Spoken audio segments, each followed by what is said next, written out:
مسافر قسط نمبر 5۔ دور سے ملنے والی حسن کی ایک جھلک پر جیتے والا کھالا۔ اگر میرے ساتھ ہوتا یا میری جگہ پر ڈاکٹر شاہ جی کو اسسٹ کر رہا ہوتا تو یقیناً اسما کے دروازے سے نکلتے ہی اینٹوں کے بنے فرش پر ڈھیر ہو گیا ہوتا۔ اس کے جنون کو دیکھتے میں پورے وثوق سے کہہ سکتا تھا کہ حسن کی دیدار کی اتنی طویل مہلت کو برداشت نہیں کر سکتا تھا۔ دن دھندلا گیا، شام اتر آئی۔ میدان صاف ہونے پر شاہ جی نے مجھے باہ سے پکڑ کر اپنے پاس بٹھا لیا، سمجھایا، شہریار، پڑھنے سننے اور دیکھنے میں بہت فرق ہوتا ہے۔ میں نے تمہیں بارہا سمجھایا کہ کسی بھی انسان کو فرعون بنانے میں مرکزی کردار اس کے ارد گرد بسنے والے لوگ ہی ادا کرتے ہیں۔ کوئی از خود اتنا بڑا غیر فطری بحروب اختیار نہیں کر سکتا۔ میں نہیں جانتا تھا کہ مریضہ کون ہے، یہ ضرور جانتا تھا کہ اس کے لیے نور پور کا بپھرا ہوا خانزادہ دیوانگی کی ہر حد عبور کر سکتا ہے، مگر یہ ضروری تھا کہ اسے اسپتال میں لایا جاتا۔ اگر ایسا نہ کیا جاتا تو نور پور کے غریبوں کے دل پر اس کی مزید دھاک بیٹھ جاتی کہ جو ڈاکٹر کو سیدھے منہ نہیں بلانا پسند کرتا، وہ خان کے ایک ہی بلاوے پر سر کے بل دوڑا چلا آیا۔ میں کسی کے ساتھ ناانصافی نہیں کر سکتا۔ غریب اپنے پیروں پر چل کر میرے پاس آتا ہے تو امیر کو بھی ایسا کرنا ہوگا۔ اسے یہ رعایت بھی حاصل ہے کہ وہ اپنی کار پر سوار ہو کر میرے پاس آ سکے۔ میں سوائے ناگزیر حالت میں کسی کے گھر نہیں جاؤں گا۔ خانزادی بیمار بھی تو تھی نا، میں نے ہولے سے کہا۔ بیمار تھی، مگر اتنی نہیں کہ وریام خان کی حویلی سے ہسپتال تک نہ پہنچ سکتی۔ تم نے دیکھا یہاں کی دیہاتی غریب عورتیں کس طرح اپنے لاغر اور بیمار بدنوں کو اپنے طاقت سے گھسیٹ مجھ تک پہنچ جاتی ہیں۔ کیا وہ انسان نہیں ہے کہ ان کے بدنوں میں سرایت کرتے ہی بیماری اپنی نوع اور شکل بدل لیتی ہے؟ نہیں شہریار، ایسا نہیں ہے، مجبوری سب کچھ کرواتی ہے۔ گفتگو میں کچھ توقف آ گیا۔ ڈاکٹر شاہ جی خاموش رہا، پھر بولا، تم نے نہیں دیکھا؟ میں نے دیکھا کہ شہروں میں امیرزادیاں ایئر کنڈیشن گاڑیوں پر شاپنگ مال جاتی ہیں، اپنے ملازموں کی مدد سے شاپنگ کرتی ہیں۔ ان کے انتخاب کو شاپنگ کا نام دیا جا سکتا ہے۔ ملازم سامان اٹھا کر ڈگی میں ڈالتے ہیں، اتارتے ہیں، اور جب وہ گھر پہنچ کر گاڑی سے قدم زمین پر رکھتے تو بے ساختہ ان کے منہ سے نکلتا ہے، ہائے گاڈ، آج تو تھکن کے مارے برا حال ہو گیا ہے۔ پھول اٹھاتی ہیں، کلائی میں بل آ جاتا ہے، بالوں کا گجرا گردن تھکا دیتا ہے، مہنگے جوتے ایڑیاں مسل دیتے ہیں۔ یہاں کیا ہوتا ہے؟ ایک عورت جس کی فیزیبلٹی عین وہی ہے، منہ اندھیرے، مویشیوں کو چارہ ڈال کر دودھ دھوتی ہے اور پورے گھر کو ناشتہ کرواتی ہے، برتنوں کی دھلائی سے فارغ ہوتے ہی کھیتوں میں چلی جاتی ہے، سارا دن کپاس چنتی ہے، چارہ کاٹتی ہے، گوڈی کرتی ہے، اور گھر واپس آ کر شام میں کھانا تیار کرتی ہے۔ رات گئے سونے کے لیے لیٹتی ہے تو اس کے منہ سے بے ساختہ نکلتا ہے، اللہ سونا سدھ کریں۔ گھر والا مونچھوں کو بل دے کر کہتا ہے، سارا دن پڑی اینٹتی ہو، ہٹ پیر ہلا لیا کرو تو نیند آ جایا کرے گی۔ یہ فرق وہی ہے جو انسان دشمن قوتوں نے ہر دو انسانوں کے بیچ حائل کر دیا ہے۔ اسے ختم کرنے کا اب ایک ہی طریقہ ہے کہ جو تنہا ہونا چاہتا ہے اسے تنہا کر دیا جائے، بس۔ ایک ٹک اسے دیکھے جا رہا تھا۔ وہ منہ پھٹ انسان تھا، بدتمیز، لگی لپٹی کے بغیر سیدھی بات کہہ دینے والا، اپنے دل میں غریبوں کے لیے کتنا نرم گوشہ رکھتا تھا۔ شاید کسی فاقہ مستو خاک بسر کا دل امیرزادے کی پسلیوں میں دھڑکنے لگا تھا۔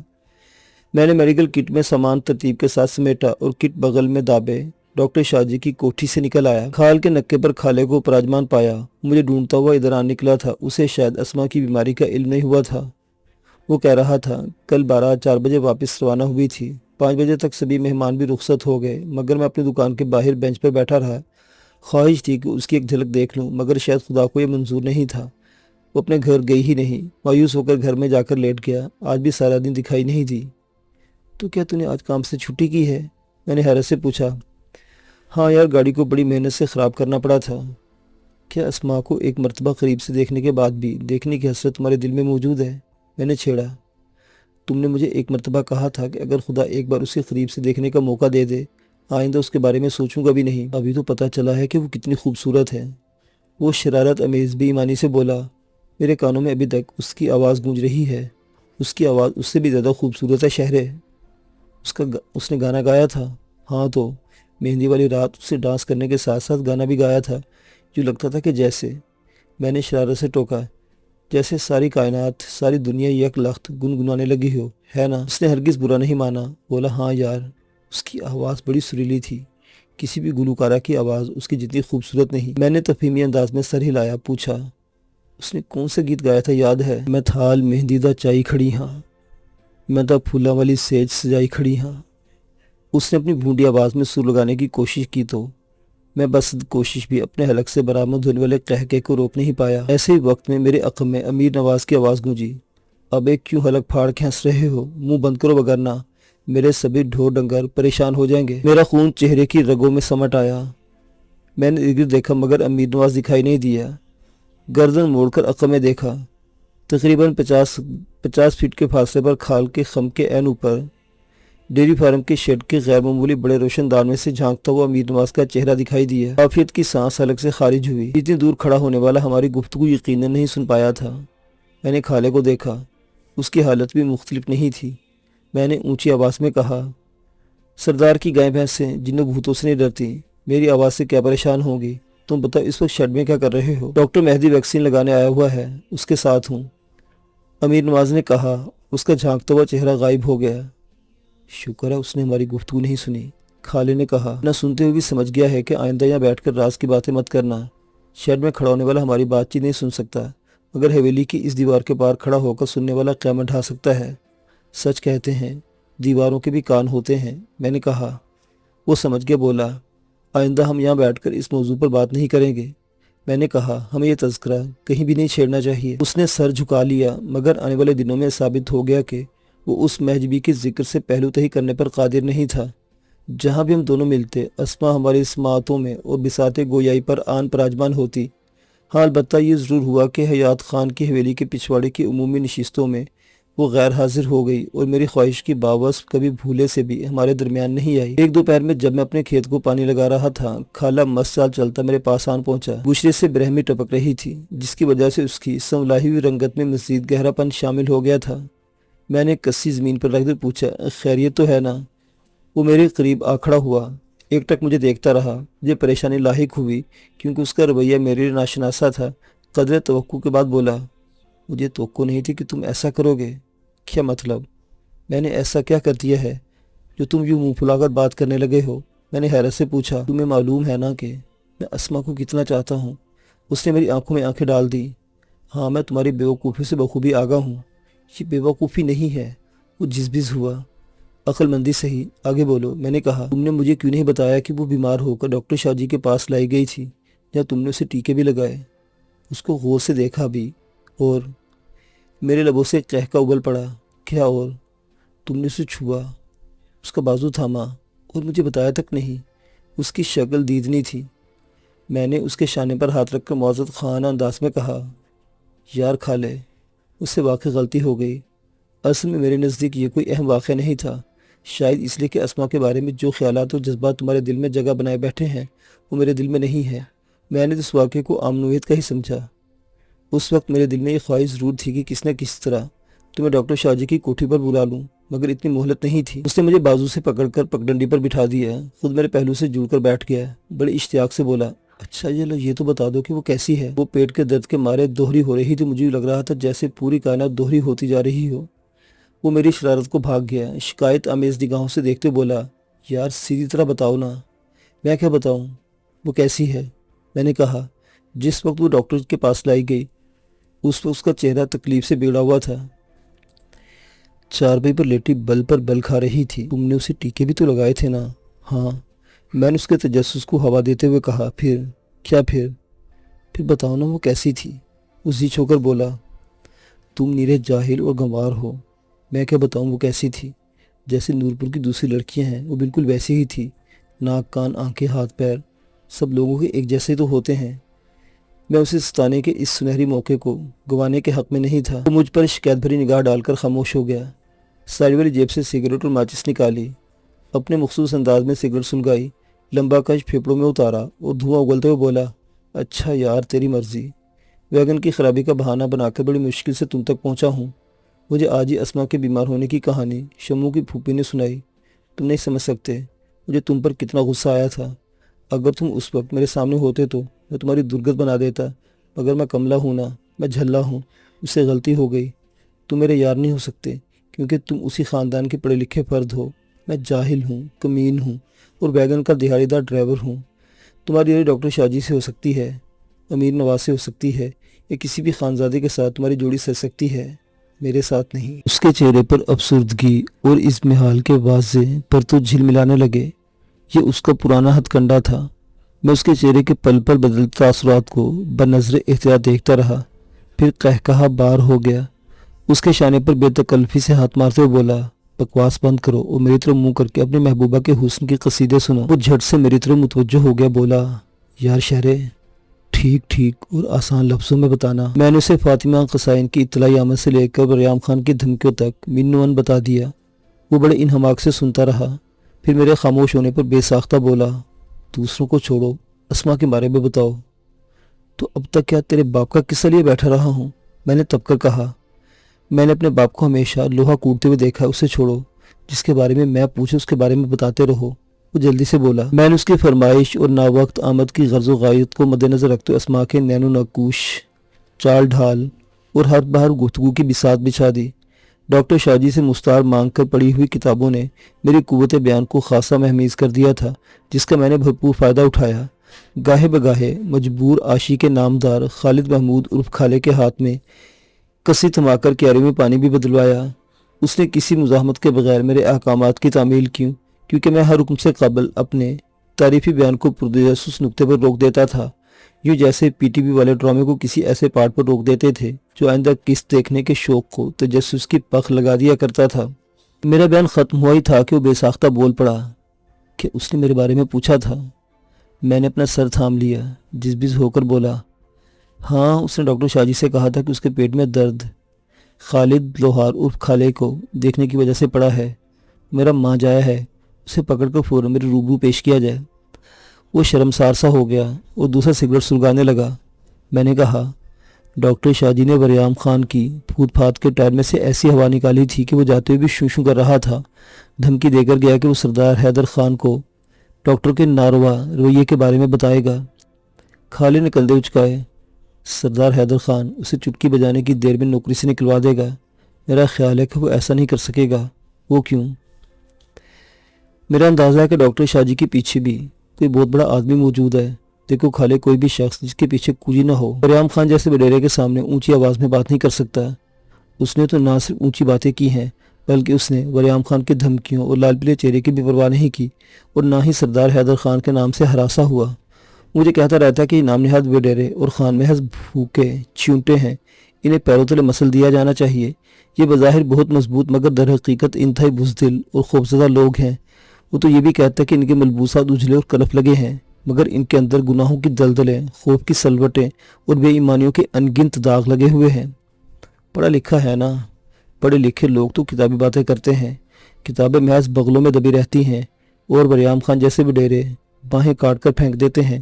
خالد نے اپنی دانش میں بڑے پتے کی بات کی تھی۔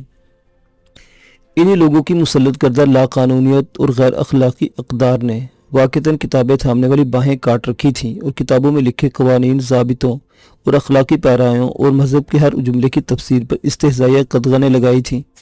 معاشرے کی آسودگی اور بھائی چارے کے بدن پر وہ چرکے لگائے تھے جس سے لہجہ بلہجہ ناسور پھوٹتے تھے۔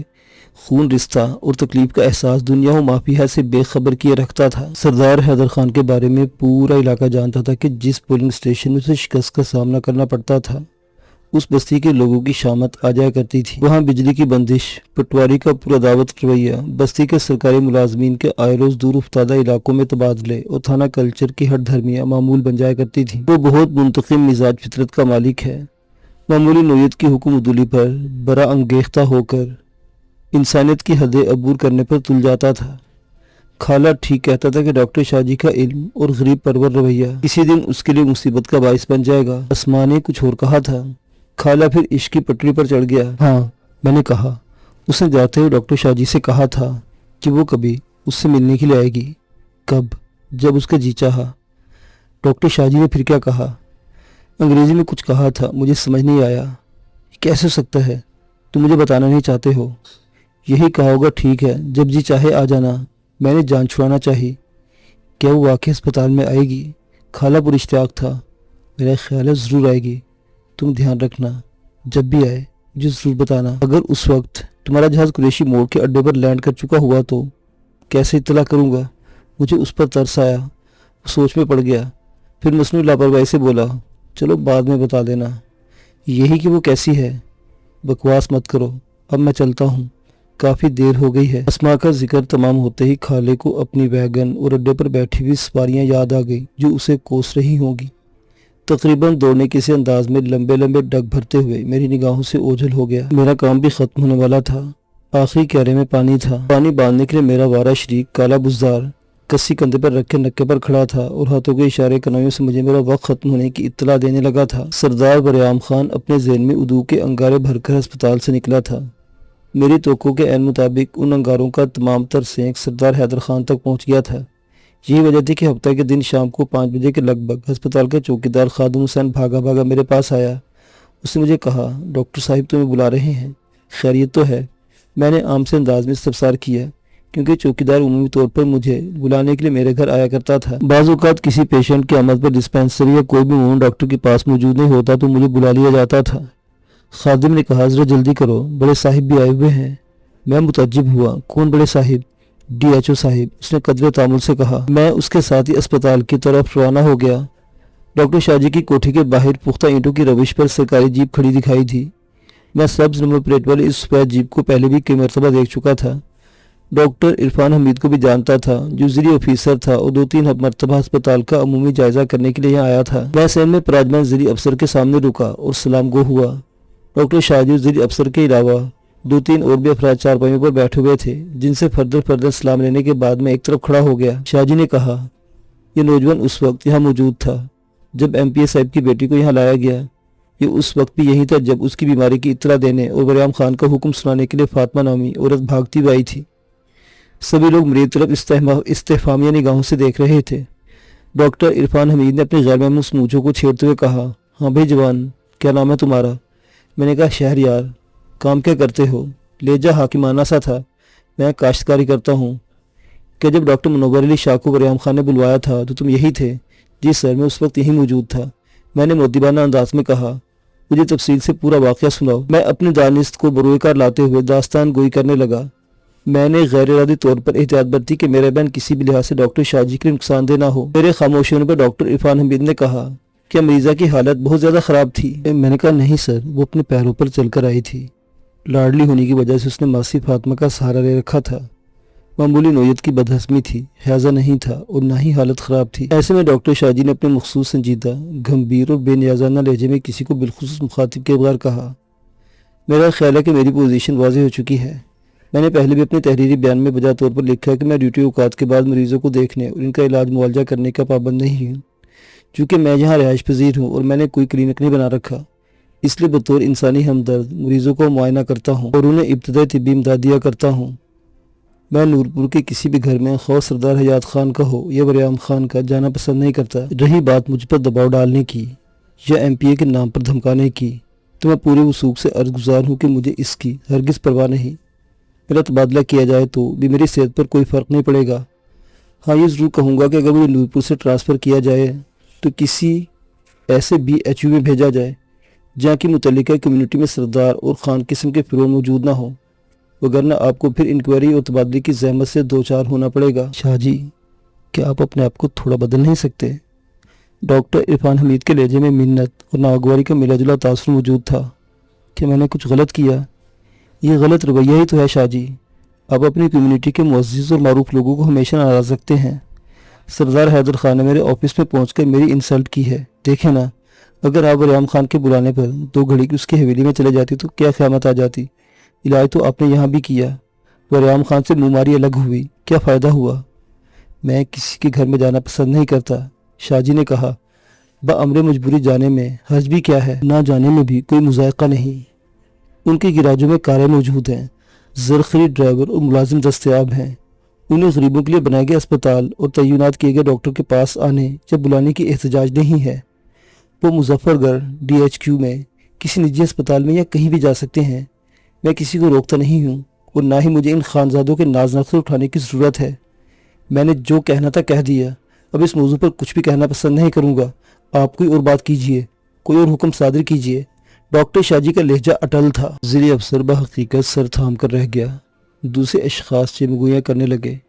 کچھ توقع کے بعد زرعی افسر نے بات ختم کرتے ہوئے کہا، چلے ٹھیک ہے، آپ سفید کاغذ پر معذرت نامہ تحریر کر دیں، میں انہیں مطمئن کرنے کی کوشش کروں گا۔ میں نے بے ساختہ ڈاکٹر شاہ جی کے چہرے پر نگاہ ڈالی۔ میری توقع کے عین مطابق مخصوص زہریلی مسکراہٹ اس کے چہرے پر تیر گئی، سر نفی میں ہل گیا، لبوں پر شعلہ سا بھڑک گیا، بولا آپ میرے آفیسر انچارج ہیں اور سرکار کہتے کہ آپ کو حکم بجا لاؤں، آپ کے ساتھ ساتھ میں اپنے ضمیر و ایمان کا بھی تابع فرمان ہوں۔ وہ کہتا ہے کہ میں نے کوئی غلطی نہیں کی، اس میں جو معافی نہیں مانگنی چاہیے، میں اس کے حکم پر سر جھکاتا ہوں اور باشگاف الفاظ میں انکار کرتا ہوں، میں کسی ایرے غیرے سے معافی نہیں مانگوں گا اور اس جرم پر ندامت کا اظہار نہیں کروں گا جو میری دانش میں جرم نہیں، میری شخصیت کا اعزاز ہے۔ انکوائری بھگت چکا، شوکاز نوٹس کا تحریری جواب دے چکا، اب محکمانہ سزا بھگتنے کو تیار ہوں، میں فیس کروں گا۔ ڈاکٹر شاہ جی کی گفتگو کے آخری جملوں میں اتنی درست تھی اور زہر باری مترشح تھی کہ میں دم بخود رہ گیا۔ عمومی طور پر دیکھنے میں آتا ہے کہ عوام الناس کے سامنے بانس پر چڑھنے والا اپنے مجاز افسروں کی پیروں کی زمین میں اتر جاتا ہے، مگر وہ ایسا ثابت نہیں ہوا تھا۔ شاہ جی آپ کی ہر دھرمی آپ کی نقصان دہ ثابت ہو سکتی ہے، ضلع افسر نے واضح دھمکی دی۔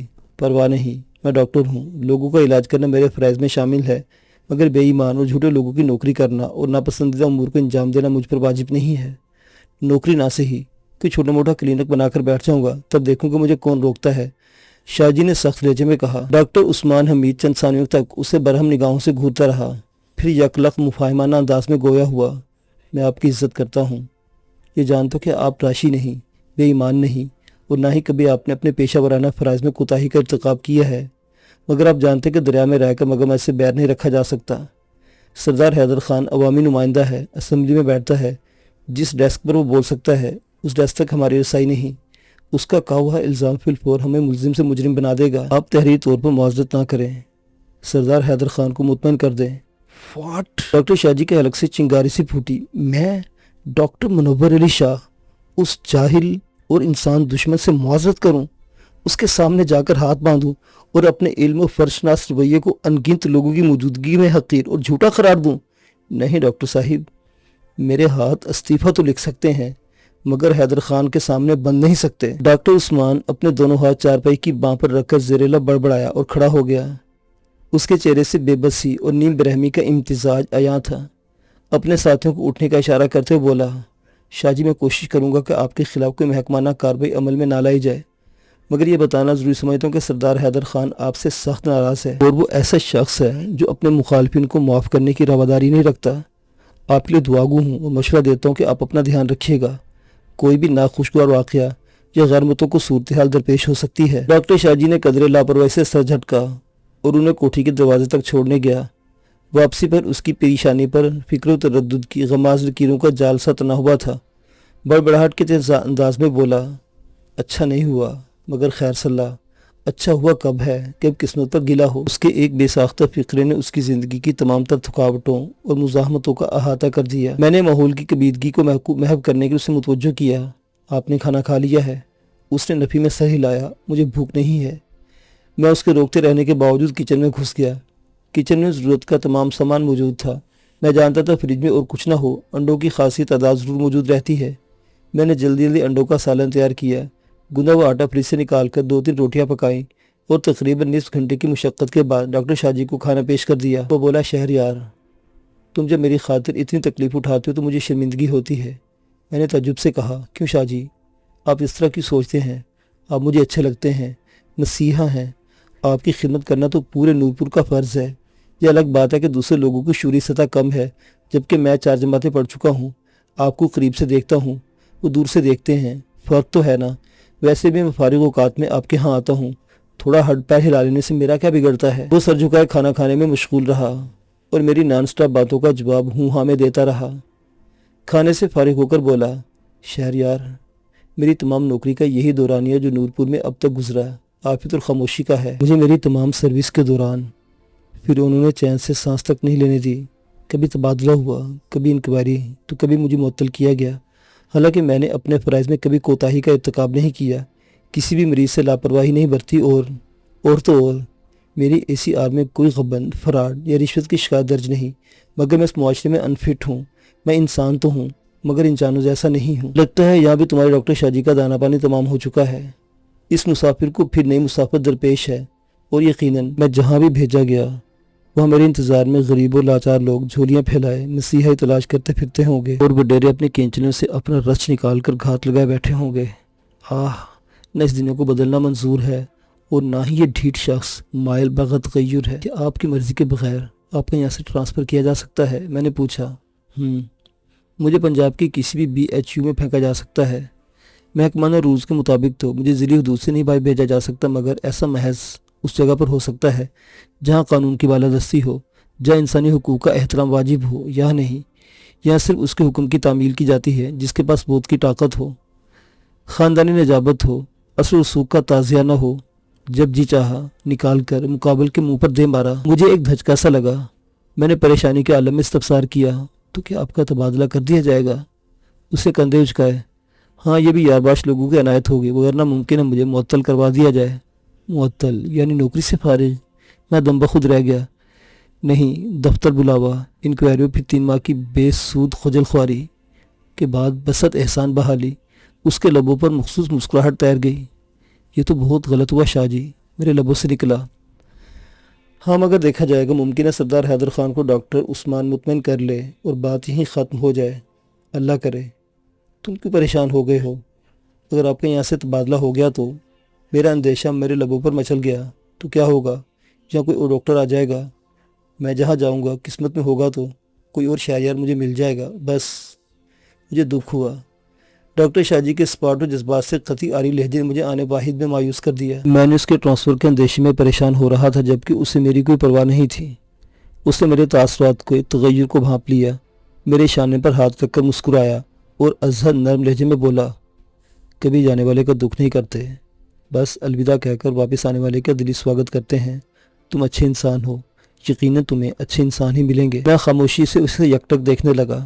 وہ پوری طرح سنبھل چکا تھا اور اسے ہرگز کوئی خوف یا پریشانی نہیں رہی تھی۔ میں نے اجازت چاہی اور کوٹھی سے نکل آیا۔